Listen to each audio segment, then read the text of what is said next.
Hi viewers, అందరూ బాగున్నారా? నేను ఇవాళ మీకు ఒక కొత్త రకమైన వంటకం చూపిస్తున్నాను. అదేంటంటే చాలామంది పెద్దవాళ్ళకి తెలిసే ఉండొచ్చు, తెలియని వాళ్ళు మాత్రం చూసి తెలుసుకోండి.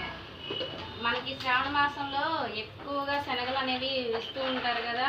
మంగళగౌరి నోములని, శ్రావణ శుక్రవారం, వరలక్ష్మి వ్రతాలని ముత్తైదువులకి శనగలు ఇస్తుంటారు కదా.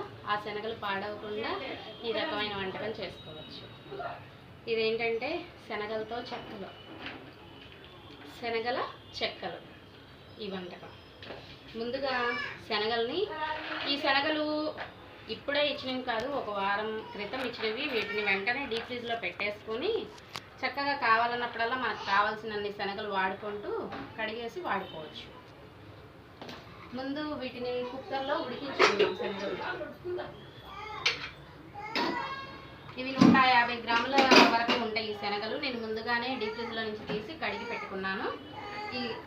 ఈ శనగల్ని ముందు కుక్కర్లో పోసేసి ఉడికించుకున్నాం.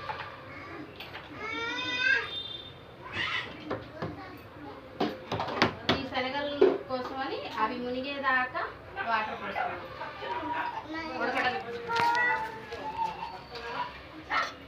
ఉడకడానికి మునిగే వరకు వాటర్ పోసుకున్నాం.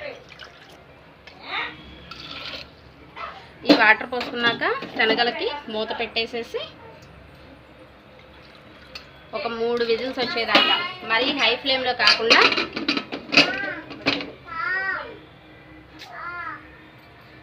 ఆఫ్ చేయి.